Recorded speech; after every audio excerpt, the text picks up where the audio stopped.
নমস্কার, কপটকে আপনাদের স্বাগত। আজকের আলোচ্য বিষয় হচ্ছে গুগল সার্চ ক্রাইম। আজকের দিনে আমরা প্রত্যেকেই ছোট থেকে বড় সবার প্রিয় গুগল।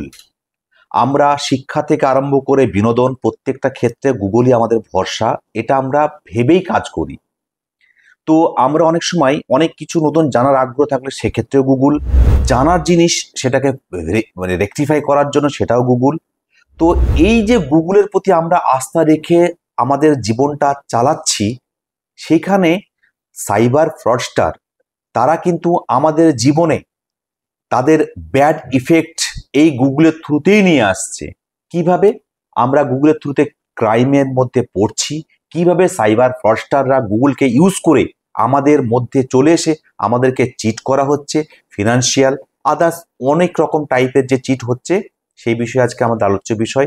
আজকের আলোচনা সভায় আমাদের মধ্যে উপস্থিত আছেন শ্রীমতী উৎসা শ্রীমণি, এসিপি নিউ টাউন। প্রথমেই চলে যায় ম্যাডামের কাছে।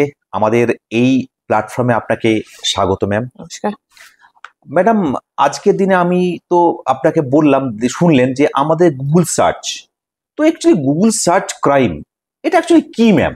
যদি আপনি আমার দর্শকবৃন্দকে এই বিষয়টা একটু তুলে ধরেন, তাহলে ওরা বিষয়টা নিয়ে জানতে পারবে, বুঝতে পারবে। দেখুন, এখন প্রযুক্তি যেদিকে এগিয়ে গিয়েছে, প্রযুক্তি আমাদের হাতের মুঠোয়।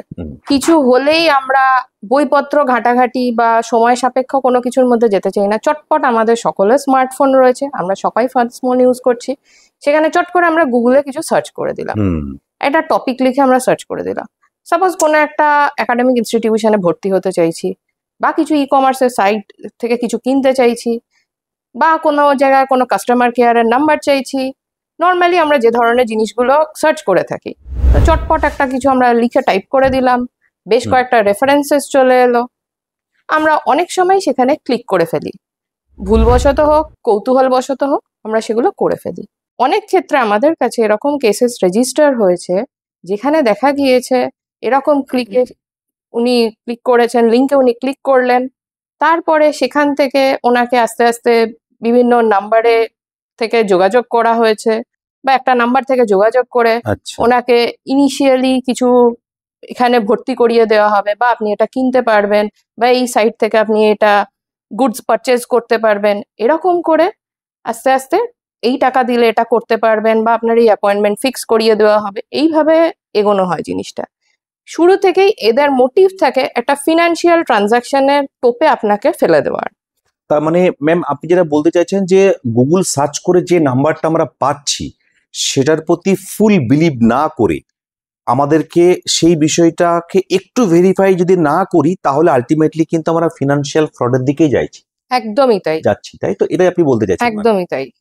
তো ম্যাম, এইরকম ক্ষেত্রে যদি এই ক্ষেত্রে, তাহলে আমরা নিজেদেরকে কিভাবে গুগলের প্রতি যে ফেথটা আমাদের আছে, তাহলে সেটাকে আরো স্ট্যাবলিশড করার জন্য আমরা কি মেজার্স গুলো ফলো করব, যে আমরা এই গুগল সার্চের ফ্রড থেকে আমরা নিজেদেরকে সেফ রাখবো ম্যাম? এইটা যেটা আমাদের দর্শকবৃন্দের সামনে আপনারা একটু তুলে ধরুন ম্যাম, তাহলে ওনারা বিষয়টা জানতে পারবেন ম্যাম। দেখুন, জেনারেলি 10টা সার্চের মধ্যে হয়তো 2টো এরকম রং সার্চ বেরোলো, 8টা সার্চ জেনুইন বেরোলো। এবারে ইউজুয়ালি আমি খুব ছোট্ট একটা এক্সাম্পল দিতে পারি। বাজাজ ফাইন্যান্স যদি সার্চ দেওয়া হয়, দেখবেন অনেক সময় স্পেলিং এ একটুখানি মাইনর চেঞ্জ করে দেওয়া আছে। B A J J J A J, normally বাজাজের এই স্পেলিংটা থাকে, ওখানে দেখবেন হয়তো একটা জেড রয়েছে। বা কোনো জায়গায় দেখলেন একটা ডট জিওভির জায়গায় ডট ইন করে দেওয়া আছে, ডট ওআরজি করে দেওয়া আছে, বা ডট পিআইসি এরকম করে দেওয়া আছে। এরকম খুব মাইনর চেঞ্জেস, যেটা চট করে আমাদের লক্ষ্য হয় না। আপনি তাড়াহুড়োর মধ্যে আছেন, বা আপনি জিনিসটার মধ্যে এনগ্রসড হয়ে গেছেন, আপনি অতটা খেয়াল করেননি। এইভাবেই ট্র্যাপগুলো সাধারণত ক্রিয়েট করা হয়। তারপরে আপনার সাথে যোগাযোগ করে আপনার ফোনে জেনারেলি বলা হবে কোনো একটা এপিকে অ্যাপ ডাউনলোড করতে। এইভাবে করে এরা অনেক সময় আমাদের ফোনে বা যে ডেস্কটপে এরা রিমোট অ্যাক্সেসটা নিয়ে নেয়। তারপরে আমাদেরকে বলা হয় যে আপনার ব্যাংক ডিটেলস, আপনার পার্সোনাল ডিটেলসগুলো শেয়ার করুন। তারপরে আপনার কাছে ওটিপি যাবে, আপনি সেগুলো যেরম যেরম যাচ্ছে আমাদের সাথে শেয়ার করুন। অন দ্য আদার হ্যান্ড, তারা অন্য দিক থেকে এর রিমোট অ্যাক্সেসটা পেয়ে গিয়েছে। তো এক্ষেত্রে কখনো কোনো ভেরিফাইড সাইট এরমভাবে আপনার কাছে ফোন করে ওটিপি চাইবে না। এরকম হলে সবার আগে কিছু কিছু ফ্রি টুলস পাওয়া যায়, যেখানে আপনার স্পেলিং দেখে বা ফন্টটা দেখে একটু সন্দেহ হচ্ছে সেখানে ভেরিফাই করুন বা সেই নাম্বারটা ভেরিফাই করুন। আর কখনো এরম ভাবে ওটিপি শেয়ার করবেন না, ফোনের মাধ্যমে এরম ভাবে ফোন করে কেউ ওটিপি চাইলে ওটিপি শেয়ার করবেন না। একদম ম্যাম, অ্যাকচুয়ালি যেটা হয় আমাদের যে প্রথমে মিস্টেক করি, আমরা কোনো কিছু সার্চ করতে গেলে না প্রথমে খুব তাড়াহুড়ো করি। আমাদেরকে আগে জানতে হবে যে সাইটটা আমরা সার্চ করছি গুগলে, অ্যাকচুয়ালি যে ডোমেনগুলো হয় www. একটা কোনো ওয়েবসাইটের নাম, তার পাশে .org, .co.in এই জাতীয় বা .com। ফ্রডস্টাররা বেসিক্যালি কি করে আমরা দেখেছি ম্যাম, যে এই .com একটা ভ্যালিড ওয়েবসাইটের লাস্টে .com আছে, সেম ফন্ট আমরা .org করে একটা ফ্রডস্টার ওয়েবসাইটটা আপলোড করলো। তো ওরা প্রমোট করে যেটা হয়, আমরা যখনই ওই ফেক ওয়েবসাইটের দিকে যাব তারা কিন্তু আলটিমেটলি আপনার কথা মতন মানিটারি ফ্রডের দিকেই যাচ্ছে। তার মানে আমরা দেখবো যখন ম্যাম যদি মানিটারি ফ্রডের দিকে যাচ্ছে কোনো বিষয়, তো আমরা সেটাকে ইগনোর করব, এটাই আপনি বলতে চাইছেন তো?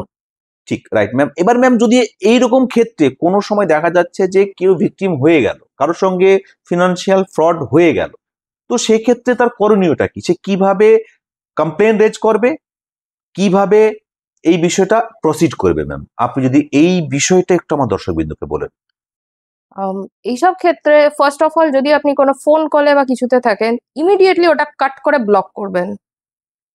বা যদি কোনো মেল বা কোনো মেসেজ এরা পায়, এগুলোর ইমিডিয়েটলি স্ক্রিনশটগুলো কালেক্ট করে রাখবেন।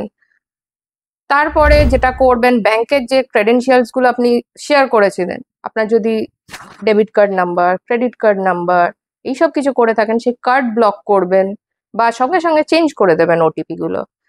আর ইমিডিয়েটলি যেটা ন্যাশনাল ক্রাইম পোর্টাল রয়েছে 1930, এটি একটি টোল ফ্রি নাম্বার, সেইখানে কল করে আপনি আপনার কমপ্লেনটা রেজ করবেন। অলরেডি আপনার যে টাকাটা চলে গিয়েছে, তারপরে পাজল না হয় শান্ত মাথায় এই কাজগুলো করবেন। মানে সব ক্ষেত্রে তাড়াহুড়ো নয়, ওয়েবসাইট সার্চ করার ক্ষেত্রে যেমন তাড়াহুড়ো না করা, তেমনি কমপ্লেন রেজ করার ক্ষেত্রেও শান্ত মাথায় এটাও তাড়াহুড়ো না করা, এটাই আপনি বলছেন ম্যাম। এবং খুব ভাইটাল আওয়ার, এরকম ক্রাইম যখন হয়েছে আপনি বুঝতে পারছেন রেজিস্টার হয়েছে জিনিসটা, তার নেক্সট 24 আওয়ার্স খুব ভাইটাল। তার মধ্যে যদি আপনি এই স্টেপগুলো নিতে পারেন, ক্রাইম পোর্টালে আপনি এটা কমপ্লেনটা লজ করলেন এবং ইমিডিয়েটলি আপনার নিকটবর্তী পুলিশ স্টেশন যেটা রয়েছে বিধাননগর পুলিশ কমিশনারেটের আন্ডারে, বা বিধাননগরে যে ডেডিকেটেড সাইবার ক্রাইম পিএসটা রয়েছে, সেইখানে আপনি ইমিডিয়েটলি যোগাযোগ করুন। আপনি অলরেডি যে ট্রানজাকশনসগুলো করে ফেলেছেন তার ডকুমেন্টসগুলো আপনি শেয়ার করুন তাদের সাথে। আমাদের তরফ থেকে যাবতীয়ভাবে চেষ্টা করা হবে যাতে ইমিডিয়েটলি আপনার ফার্দার মানিটারি লস না হয় সেটাকে আটকানোর। অশেষ ধন্যবাদ ম্যাম আপনাকে। আজকের আমাদের আলোচনা সবাই গুগল সার্চ নিয়ে যে ক্রাইমগুলো এখন হচ্ছে, আমরা প্রত্যেকে আমাদের জীবনে এখন গুগল ছাড়া কোনো কিছু ভাবা যায় না।